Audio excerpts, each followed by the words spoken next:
SDA in Derby in East Midlands. My name's TJ. I'm the head of media and communications here, and today I'm just going to walk you through some of the stuff, the equipment that we have and how we use it.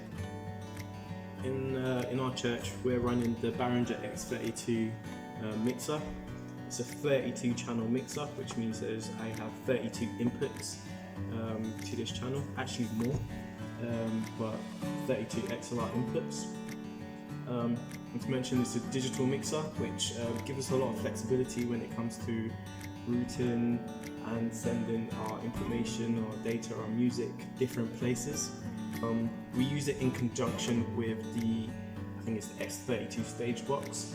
So rather than having a massive snake running from the front of our church where our band and praise team stay all the way to the back, we just need to connect to the stage box that lives on the stage, and it's connected via an Ethercon cable. So I just move this without breaking it. On the back of the actual device, you do have local inputs, all the inputs that we have on our stage box. You have 32 XLR inputs, you have 16 XLR outputs, then you've got a number of aux outputs as well that you can use for like computer connections, etc. I mentioned the Ethercon cable. That's just one single cable here that's connecting our stage box and the main mixer. So for any churches that don't currently have a snake running in place and are thinking of implementing something like this, good recommendation to go digital because it saves you a lot of cabling.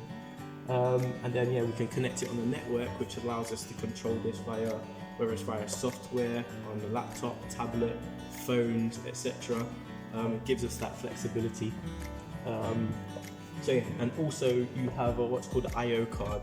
So that's a card that you can install the machine that gives you additional functionality, whether that's Dante, or in our case, we just have USB connection, so we could connect it to a laptop and do multi-track recording, that's typically what we use it for. So how we have it separate, how we kind of configure it, in its basic sense is we have mics on one channel, so that's singers mics, pulpit mics, audience mics. Then we have the band on the second channel, so that's like keys, bass. We typically have a normal Sabbath. Then we have space for additional keys, tracks, cues, and like a full setup of drums. On the lower page you have your aux inputs. Like I said, right now we're using that for like some computer inputs, and you have your effects channel. So within the mixer itself, have different access to different effects, whether that's different types of reverbs, different types of delay, chorus, etc. And I can bring those into the sends and return channels on the board, so I can add that to my mix. As you see the sound coming in at its variant frequencies, and what that allows you to do is actually set your EQ using your eyes along with your ears. So you can see the frequency where you're getting a lot of the low end, and it helps you gauge and tweak your EQ. So right now I'm set at our live stream setup. Three main equipments form the basis of this setup. We've got the Mac Mini that we use for YouTube Studio, setting up our live stream, going live, etc. It also runs some control software for our second piece of equipment, which is our ATA Mini Extreme. This is essentially our video switcher that takes all the inputs from our cameras coming in by HDMI. We've got up to 8 inputs that we can use. It takes those inputs and we actually stream directly from this device. So it's connected to our network via Ethernet, to our network switch, so it gets internet. And from this device, we can send it directly to our YouTube channel. It's a normal switcher, so you can select the different inputs, whether it's a camera. We have a feed coming in from ProPresenter. We also have fixed images that we might use as like a holding place. What gives you features such as super source, so you can put 2 camera feeds or different feeds together. So in this instance, you might have like a Bible text on one side while still showing the preacher speaking as he speaks, and send it across. It allows us to just do all of that from one simple hardware device. And then our third piece of equipment is the PTZ controller. So as part of our setup, essentially like security cameras that you can move and control. Let's see if I have one of these set up right now so I can show you. So right now you can see, using the PTZ controller, I can zoom control, so I can target any point within the church, zoom into the pulpit. Last night we had a baptism, so the stage isn't in its normal setup, but right there we would typically have our pulpit, speaker, platform party set up, and using that I can target to them. I can also control the second camera, so I can hit whether it's the pulpit or the audience. But either way, this allows me control from one device, one person. So we actually have both. We have one person controlling both the cameras and the mixing that's going up to our live stream. The advantage of using something like the Mini Extreme is that within the mixer, I have a mixer. I laugh at my team, call it Inception. So this actually allows you a second HDMI output that you can feed, whether it's like a lobby screen, or whether you want to feed some other room, and you can send it an independent video. With that, I can send this program feed as is to the live stream, but if you actually look at the TVs on the wall, I can actually change, without changing what's going to live stream, I can cycle through and send whatever I want to a second HDMI feed. How we use that is we use that in our back rooms, which can double as whether it's a mother's facility or the rooms used during children's Sabbath school, while we send our normal program content to the YouTube feed. We might have it just on some rolling slides coming from Pro Presenter, so it's not a distraction to anyone back there. But yeah, that's the advantage of using something like the A10 Mini Extreme. Pro Presenter is a software that we use to run our screens. It gives you the power to, whether it's just normal slides, play content, have moving background, motion backgrounds, play music, set up your playlist within the actual program, so everything can be ready and accessible at the click of a button. In the past, you might have done this with whether it's PowerPoint, and then you'll have Windows Media Player or something on the side.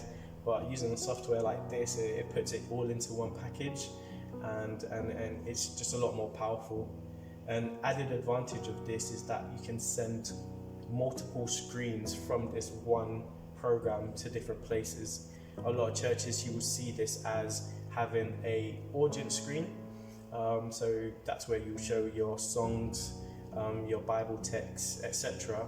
But then you also have what we call a stage view or stage display, where that same content can be showed in a different format that helps people such as your singers see not only just the current slide text, but also what's on in the next verse or on the next slide. So it helps your praise team, helps whoever's on stage just have a visibility of the content in a format that helps them do their job better.